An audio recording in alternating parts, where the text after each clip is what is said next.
Pak Skolani tadi di awal Bu Ani mention terkait dengan potensi harga minyak yang harus diantisipasi kemungkinan bisa kembali di atas $90. Nah saat ini kan yang ramai di masyarakat soal subsidi energi yang bahkan hingga saat ini membengkak hingga 502 triliun rupiah. Belum lagi stok dari konsumsi subsidi stok dari BBM Pertalite ini diperkirakan hanya bertahan sekitar 2 bulan Pak atau bahkan bisa lebih cepat. Nah kalau dari pandangan pemerintah sebetulnya terkait dengan anggaran dan juga kompensasi subsidi energi ini seperti apa sih Pak? Apakah ada rencana dinaikkan atau justru sudah tidak ada lagi opsi ini Pak Askolani? Eee, Selama ini pengalaman kita misalnya masalah volume ya, itu pernah juga kita hadapin di periode tahun-tahun sebelumnya ya. Pada waktu demand-nya naik, supply-nya juga terbatas. Nah di sini kondisi saat ini memang kita, diimbangin dengan dihadapin juga dengan naiknya harga komoditi. Dan di sisi lain kita harus nanganin pandemi, di sisi lain kita harus dorong juga pertumbuhan ekonomi. Ini kombinasi kondisi aktual yang kita hadapi di 2022. Makanya seperti disampaikan Presiden, Ibu Menteri Keuangan, kita menjaga untuk menstabilkan ekonomi kita dengan harus menambah subsidi dan kompensasi BBM listrik sampai 300 T itu dilaksanakan oleh pemerintah. Sehingga itu bisa menjaga stabilitas sampai dengan triwulan 2 2022 ini. Nah, untuk ke depan tentunya pemerintah pasti akan melihat ini secara komprehensif. Ya, secara komprehensif. Satu, bagaimana kemudian signal daripada pemulihan ekonomi kita ini imbasnya kepada konsumsi, produksi, itu Mhm. pasti akan punya Ya, implikasi. Nah, yang kedua tentunya kita lihat dari bagaimana kemudian daya beli masyarakat, ya, konsumsi masyarakat, bagaimana apakah sudah mulai stabil, kemudian juga kita lihat bagaimana sektor ekonomi apakah sudah tumbuh, berkembang. Ini menjadi modal kita untuk kemudian kita melihat ini. Nah, kemudian yang juga menjadi faktor lain yang juga kita pertimbangkan adalah bagaimana dampaknya kepada APBN. Setiap satuan harga kenaikan dari ICP itu punya dua imbas kepada APBN kita. mhm. Satu sisi bisa nambah penerimaan, satu sisi lain bisa menambah subsidi kompensasi. Nah inilah yang kemudian pengalaman kita selama ini untuk melihat dampaknya ke APBN kita lihat netnya, net impact-nya. Apakah ini kemudian surplus, apakah ini kemudian negatif, yang kemudian ini menjadi salah satu tools untuk kita mengambil kebijakan.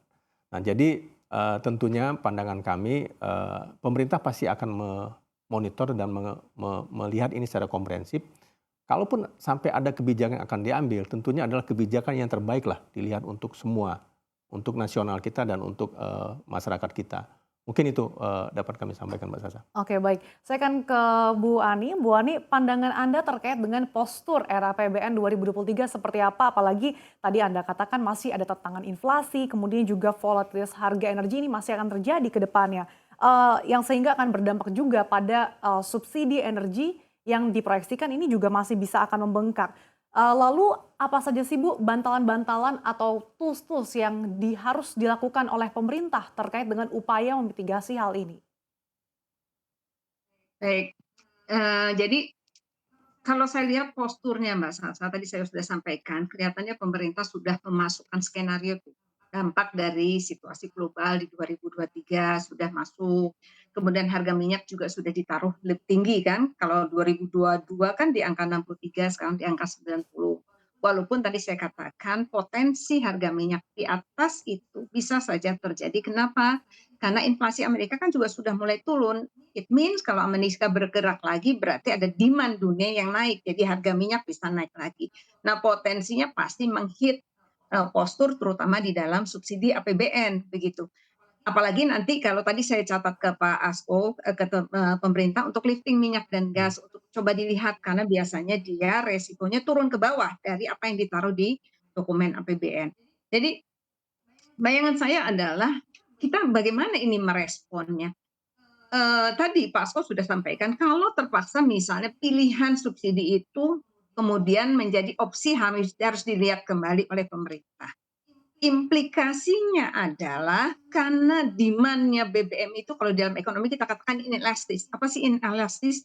Kalau harga naik itu biasanya tetap beli karena nggak punya pilihan lain kan kita tetap naik motor, pakai mobil begitu. Artinya implikasinya adalah tadi mungkin ada antrian, kemudian nanti imbas ke harga-harga barang lain akan ke inflasi. Nah, ini mungkin juga bisa diantisipasi jauh hari oleh pemerintah, gimana untuk membaca data inflasi di 2022. Kita lihat inflasi 2022 itu sebagian besar kan bukan datang dari core inflation, tapi dari volatile goods. Volatile goods-nya datang dari mana? Dari seasonal. Dari musiman Ya, biasanya. Kalau ada hari raya Idul Fitri, Idul Adha, Tahun Baru, misalnya Natal gitu, biasanya ada impact inflation. Kemudian impact inflation yang dari volatile goods juga datang dari faktor alam. Misalnya biasanya dia datang tadi ke cabai, ke bawang, ke ayam, kemudian telur dan lain sebagainya. Ini domestik sekali di 2022 karena kan harga minyaknya relatif tidak dilakukan adjustment karena ada subsidi untuk Pertalite dan juga untuk solar begitu. Nah, apabila itu kemudian terpaksa nanti di 2023, saya mudah-mudahan berharap tidak terjadi. Kita berharap harga minyak mungkin bisa di antara tetap Hmm. 90, ya. tapi kan kita tetap harus bicara nih semua skenario. Mungkin yang perlu dilakukan oleh pemerintah melihat kembali potensi untuk mencegah inflasi atau mengurangi inflasi dari volatile goods. Kenapa? Kalau itu bisa dikendalikan, karena domestik betul, sangat-sangat domestik. Kalau itu kita bisa kendalikan, maka kita punya room. Kalau terpaksa nanti dilakukan adjustment di dalam harga subsidi, maka inflasinya itu bisa mengisi yang tadi dari volatile goods kita tekan, dia masuk di situ. Sehingga nanti pergerakan inflasi mudah-mudahan bisa tetap dalam range yang ditaruh pemerintah di dalam APBN. Kenapa inflasi ini menjadi concern, Mbak, saat itu di dalam, karena inflasi itu impact-nya banyak, nanti lari ke daya beli masyarakat gitu Oke. ya. Kemudian pasti kita merasa tidak nyaman gitu karena harga barang naik. Jadi ini yang kita sebut dengan policy measures-nya. Jadi coba kita cek kembali data inflasinya dan juga core inflation-nya kan BI. Kemarin BI sudah, saya rasa BI Ya. pilihan yang tepat untuk tidak menaikkan suku bunga sehingga core inflation-nya memang bisa ditanggung. Itu satu. Kemudian nanti yang penerimaan kelihatannya teman-teman di Kementerian Keuangan dan juga di pemerintah sudah mengembalikan prediksi pemerintahan 2023 dengan menggunakan data baseline 2022. Jadi bukan pakai data Perpres 98 Baik. 2022 yang ada windfall dari komoditas. Artinya sebetulnya ini bisa dicapai. Hanya tadi catatan juga sedikit tadi Pak Asto, kita masih punya kok room. Misalnya nih, kita lihat ada beberapa komoditas yang juga naiknya luar biasa. Misalnya batu bara. Batu bara itu kan biasanya harganya dulu 40 US dollar per metric ton, sekarang 400. Jadi mungkin ada bisa itu dilihat.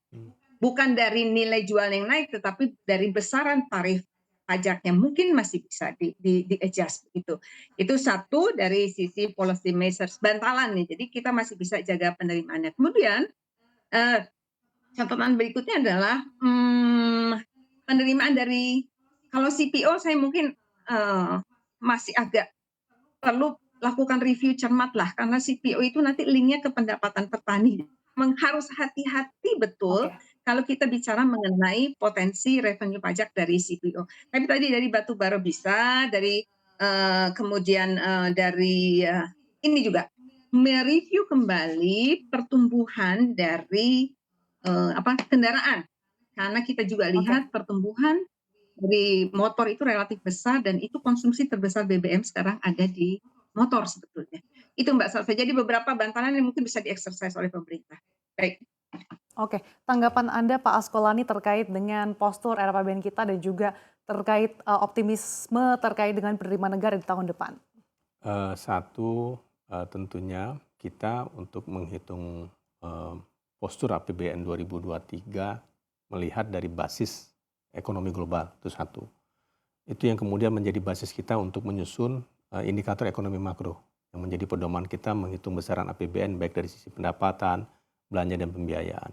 Di sisi penerimaan dengan potensi itu tentunya basis daripada kondisi ekonomi kita di 2022 itu menjadi salah satu perhitungan kita untuk 2023. Tentunya kalau kita lihat dari sisi penerimaan, kita punya undang-undang HPP, kita habis implementasi dari PPS, kemudian kita juga adjustment daripada PPN, itu tentunya menjadi signal untuk menjadi basis kita daripada penerimaan pajak di 2023.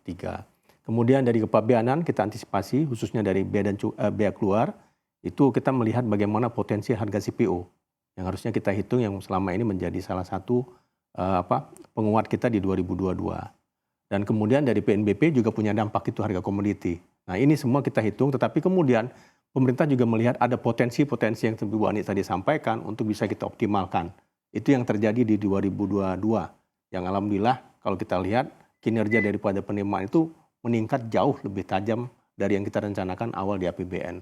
Dan kemudian di belanja, dengan kemudian kita tetap menyimbangkan defisit kita kembali ke 2,85% daripada PDB, belanja itu dengan pagu yang telah direncanakan, kita harapkan lebih targeted dan lebih efektif dan lebih efisien untuk mendukung program pemerintah untuk pembangunan, untuk masyarakat, dan juga untuk tadi ada prioritas-prioritas yang harus juga kita dukung, itu misalnya pemilu, kemudian IKN, kemudian juga untuk kesehatan dan untuk pendidikan dan untuk yang lainnya. Mungkin itu, Mbak. Oke, Pak Asko tadi juga di postur RAPBN 2023 disebutkan terkait dengan defisit anggaran ini ditargetkan di bawah 3%, yaitu 2,85%. Nah, seperti apa sih Anda melihatnya, seberapa optimis sih pemerintah? Basis pemerintah menyusun 2,851 kalau kita lihat dengan defisit kita di 2021 yang sudah kita bisa kendalikan ke level 4%, jauh dari perencanaan awal 5%. Di 2022 ini target kita 4,5-4,6%, dan outlook kita perkirakan bisa 3,9. Even kalau memang kita bisa kendalikan lebih optimal lagi, mudah-mudahan bisa lebih rendah itu. Dengan posisi outlook defisit kita di 2022 menuju ke 3,9%, itu menjadi landasan kita untuk menuju basis perhitungan 2,85.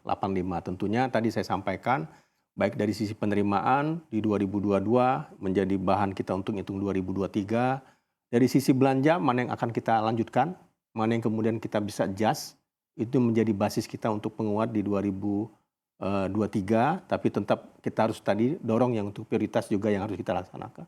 Di bidang misalnya tadi di bidang pemilu dan lain-lain harus kita juga settlekan. Nah ini kemudian Mbak Sasa dengan 2,85 tentunya ini menjadi target daripada 2023, dan kita tahu ini akan terus implementasinya akan kita monitor.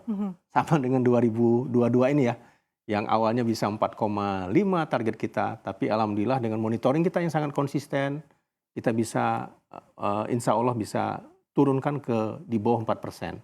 Dengan pertumbuhan yang bisa mencapai 5% dan inflasi yang terkendali. Mungkin itu. Oke, kalau tanggapan Anda seperti apa Bu Ani? Karena melihat postur APBN 2023 berada di bawah 3%. Apakah Anda melihat ini cukup sulit dicapai atau sudah cukup realistis? Mengingat sebetulnya masih banyak bantalan-bantalan yang diperlukan untuk menekan defisit anggaran. Lalu sektor apa saja sih yang perlu didorong supaya pemerintah ini bisa menekan defisit anggaran hingga mencapai di bawah 3%?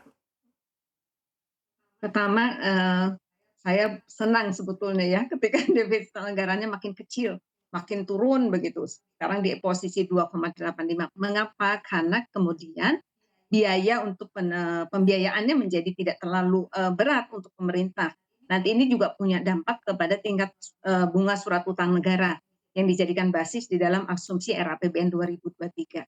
Kalau ditanya apakah ini dimungkinkan? Iya, sepanjang tadi kemudian pemerintah melakukan mitigasi. Tadi saya sampaikan ada 3 paling tidak ya, ada 4 di economic growth-nya. Coba dicek kembali net ekspor dan investasinya. Mudah-mudahan itu bisa bagus seperti tahun ini sehingga 5,3 itu sebetulnya batas bawah sehingga bisa di atas itu. Itu yang pertama. Kedua, inflasi tadi. Kalau inflasinya bisa kita kendalikan pada range yang diinginkan pemerintah 3,3 dengan belajar dari tahun ini, di mana minyak goreng, kemudian bawang, cabai, ayam, telur itu kan penyumbang inflasi domestik. Itu bisa dikendalikan sehingga room kalau nanti terpaksa melakukan adjustment di dalam subsidi, maka inflasinya bisa kita kendalikan. Kemudian yang kedua tadi saya betul-betul lifting minyak dan lifting gas. Mengapa? Karena lifting minyak dan lifting gas itu pengaruhnya tidak hanya kepada penerimaan, tetapi juga nanti import minyak dan gas dan juga nanti kaitannya dengan subsidi. Jadi kalau itu yang terjadi, 2,85 bahkan mungkin lebih rendah dari 2,85 itu bisa dilakukan. Optimasi penerimaan tadi sudah saya sampaikan kita masih punya potensi lah. Kalau harga minyak masih tinggi biasanya batu bara masih tinggi kan begitu ya. Nah, artinya di sana kita bisa tangkap itu potensi di situ. Kemudian komoditas lain kan kita juga tahu misalnya ada hmm, tambang misalnya nikel dan lain sebagainya. Ya, Kemudian kita lihat ekonomi sudah bergerak. Oke, sedikit ini penerimaan pajak. Penerimaan pajak itu tahun ini kan sangat bagus, terutama kan ada 3 hal. Satu, windfall dari harga komoditas dunia. Kedua, karena PPN-nya naik dari 10 menjadi 11%. Jadi ada delta 1%. Kemudian yang ketiga, karena ada quasi tax amnesty. Nah di 2023 quasi tax amnesty kan nggak ada lagi.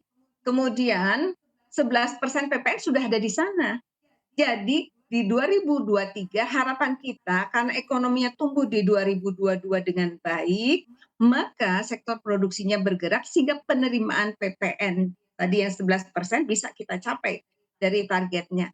Nah, yang kemudian menjadi catatan tadi harga komoditas, tapi kelihatannya tadi harga komoditas juga sudah ditangkap di dalam baik. mereview penerimaan sehingga penerimaannya memang baseline-nya bukan bukan yang Kepres yang 98, Perpres 98 ya Pak Asko dan Ya. bukan yang memasukkan windfall di sana.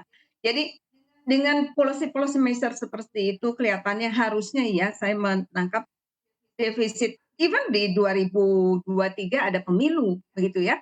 Tapi biasanya ketika ada terjadi event-event yang terkait dengan pemilu dan lain sebagainya, itu belanja masyarakat naik loh. Oke, Karena ada belanja masyarakat yang kaitannya dengan pemilu, misalnya pengadaan untuk aktivitas, Ya. kegiatan pemilu itu sendiri, yang dari pemerintah, dari swasta, dari masyarakat. Jadi konsumsi kan naik. Kalau konsumsi naik biasanya baik. kan ada pajak juga di sana. Jadi bayangan saya berharap kalau bisa lebih rendah dari ini, begitu. Oke. Walaupun policy measures-nya Ya. betul-betul harus dijaga dengan baik oleh Oke, pemerintah. jadi Gitu, Anda Mbak. melihat bahwa, target untuk mencapai defisit anggaran di bawah 3%, bahkan di bawah 2,85% ini masih cukup realistis ya, Bu Ani. Saya akan kembali ke Pak Askolani, terkait dengan penerimaan bea cukai, apa sih Pak yang akan menjadi motor pertumbuhan penerimaan bea cukai? Apakah nanti cukai rokok lagi nih Pak yang akan dinaikkan? Eh, Tentunya satu kondisi 2023 menjadi bahan evaluasi kita dari kinerja di 2022 ini satu. Pertama dari biaya masuk kita lihat apa importasi sangat tinggi, naiknya bisa sampai double digit dan itu menjadikan penerimaan biaya masuk kita menjadi meningkat cukup signifikan dan itu juga memacu ekonomi kita. Itu satu. Harapan kita di 2023 dengan estimasi pertumbuhan 5,3, importasi itu masih tetap, tapi mungkin tidak setinggi 2022. Perkiraan kita sekitar 6-7%. Dan itu bisa menambah penerimaan biaya masuk kita. Kemudian dari cukai, tentunya kita akan melakukan langkah yang optimal, menyeimbangkan dengan kondisi daripada ekonomi dan masyarakat, bagaimana kemudian cukai ini tetap bisa mendukung peningkatan daripada penerimaan kita, itu yang kedua. Nah yang ketiga dari biaya keluar kita agak sedikit menghitung ulang perkiraan kita bahwa harga CPO itu akan lebih rendah dibandingkan 2022 sehingga kita menghitung biaya keluar daripada di tahun 2023 itu lebih kecil dibandingkan kinerja yang 2 tahun ini bisa di atas 30T. Mungkin itu, Mbak Sasa. Oke, Pak Asko. Terkait dengan belanja yang tadi juga sempat di-mention, belanja prioritas seperti apa sih yang akan difokuskan oleh pemerintah? Apakah nanti akan terjadi refocusing jika ada gejolak ataupun ketidakpastian ekonomi global yang akan dihadapi oleh Indonesia, Pak Asko? Sementara, bukan sementara ya, desain daripada RAPBN 2023 tentunya yang sudah disampaikan oleh Bapak Presiden adalah satu, tetap kita untuk bisa menyelesaikan daripada dampak pandemi ya, itu satu. Nah yang kedua tentunya kita bisa menghitung kembali kalau misalnya pandemi itu sudah betul-betul jauh menurun, kita bisa mengalihkan belanja yang dulu kita fokus untuk kesehatan di bidang pandemi, bansos di bidang pandemi bisa kita alihkan untuk kemudian belanja-belanja lain yang juga tidak kalah pentingnya dan sesuai dengan kebutuhan kita di 2023. Jadi di bidang kesehatan kita akan dorong untuk penguatan di bidang sektor kesehatan secara komprehensif. Reform di bidang kesehatan itu menjadi hal yang sangat kita butuhkan untuk menjadi kemudian di bidang kesehatan ini sejalan dengan lesson learned daripada pandemi ini kita bisa mempunyai basis pijakan pemenuhan daripada kebutuhan kesehatan yang lebih baik ke depan. Baik itu fisik maupun non-fisik, itu satu. Nah yang kedua tentunya pendidikan menjadi salah satu prioritas utama dari pemerintah. Peningkatan SDM, kita bisa lihat bahwa belanja untuk pendidikan konsisten kita jaga 20% dengan nominal yang semakin meningkat. Dan yang ketiga adalah bantuan sosial. Bantuan sosial tentunya ini menjadi komitmen pemerintah untuk menahan daya beli dan juga melindungi masyarakat untuk mengurangi daripada tingkat kemiskinan. Dan ini juga dilakukan. Berikutnya tentunya subsidi itu menjadi salah satu pengaman daripada pemerintah. Jadi shock absorber, kita mengantisipasi bagaimana implikasi dunia, bagaimana dampak harga komoditi, tentunya dengan desain kebijakan yang akan kita lakukan di 2023. Dan selain itu, on top dari itu tentunya kita juga mempertimbangkan, tadi tetap mengutamakan tadi program pemerintah untuk pemilu yang tadi saya sampaikan.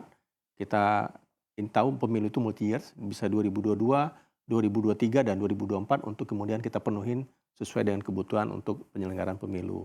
IKN menjadi salah satu target pemerintah untuk bisa kita wujudkan di 2024, sehingga dari kebijakan yang komprehensif itulah yang kemudian harapan kita ini tetap bisa menyimbangkan pembangunan kita untuk berbagai bidang ekonomi, sosial, kemudian politik, ini bisa kita wujudkan di 2023. Oke, Mbak Salsa. baik, saya akan kembali ke Bu Ani. Bu Ani dengan melihat postur RAPBN 2023, kalau kita melihat data realisasi APBN tahun ini hingga Juli 2022 masih surplus Bu, 7 bulan berturut-turut. Tapi dikhawatirkan dari segi belanjanya justru direm. Nah dari sisi pendapatan negara, apakah Anda melihat hal ini juga sudah mencerminkan sektor real atau justru karena belanjanya yang direm nih Bu? Apakah nanti juga terkait dengan defisit anggaran ini juga karena defisit yang belanja pemerintah yang akan direm atau seperti apa Anda melihatnya? Ya, Mbak Salsa, saya coba baca datanya ya. Jadi surplus itu utamanya sih bukan karena persoalan ada pengereman belanja kelihatannya, lebih karena memang pendapatan negaranya naik signifikan karena tadi 3 faktor yang saya sebutkan. Karena ada windfall dari harga komoditas, karena ada PPN, kenaikan PPN, dan juga karena ada tadi tax amnesty, kuasa tax amnesty. Catatan saya ini ada perlambatan realisasi belanja di semester 1 di negara, utamanya ya di negara kita lihat dibandingkan semester 1 2021, semester 1 2022 ada perlambatan. Kira-kira angkanya di 2,6%, lebih rendahnya begitu. Terutama ini di belanja kementerian lembaga. Jadi ini yang mungkin perlu dipelajari sehingga nanti di 2023 kualitas belanja, kualitas disbursement itu betul-betul bisa direalisasikan mulai kuartal pertama dan kuartal kedua. Kenapa ini penting? Karena momentum dari economic growth itu kan harusnya kita dijaga dari 4 kuartal tersebut begitu. Jadi satu ini saya mencatat ada perlambatan. Mungkin juga apakah ini dampaknya karena belanjaan kementerian lembaganya naik. Tapi saya lihat angkanya kementerian lembaganya tidak berubah begitu. Artinya tidak ada penambahan di belanja KL, even revenue-nya naik signifikan karena ada windfall tadi.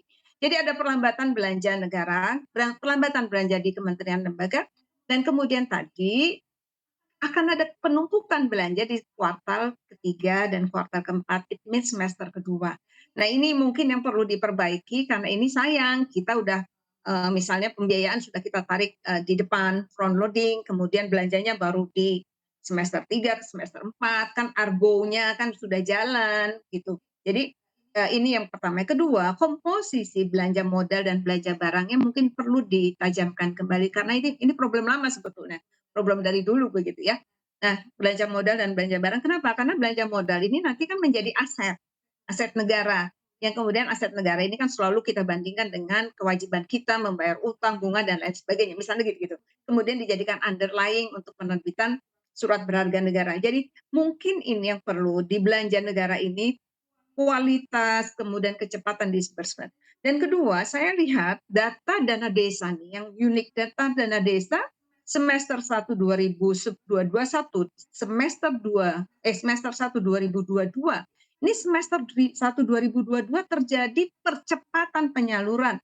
Kalau tahun 2021 baru di 37,8%, ini sekitar segitu 40-an. Di sekarang ini sudah sekitar 50%-an lebih.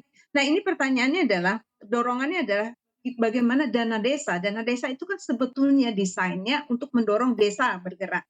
Jadi pertumbuhan ekonominya bisa rata lah, tidak di pusat di kota, tetapi mulai masuk di desa, desa untuk infrastruktur dan lain sebagainya. Bagaimana ini bisa dipastikan efektif dan efisien. Jadi tadi momentum pertumbuhan ekonomi di 2023 mungkin perlu kita jaga mulai start di triwulan pertama, triwulan kedua, karena ada catatan perlambatan yang mungkin perlu dicarikan solusi apa ini penyebabnya, kemudian komposisi belanja barang dan belanja modal, dan terakhir dana desa, dana daerah, karena dana transfer daerah baik transfer khusus atau transfer yang daerah yang lain itu seringkali juga mengendap di bank-bank Oke. daerah, dan itu artinya kan tidak kita gunakan secara optimal untuk dorong pertumbuhan. Jadi kalau ini semua bergerak, saya berharap tadinya mudah-mudahan ekonomi growth kita bisa mencapai prediksi dari dunia gitu. IMF World Bank kan sempat prediksi kita 6%. Kalau itu bisa dicapai bukan main. Kenapa? Karena ini bisa mengkompensasi 2020 dan 2021. Kita perlu itu karena kita perlu mengembalikan income GDP per kapita masyarakat pada track-nya sebelum pandemi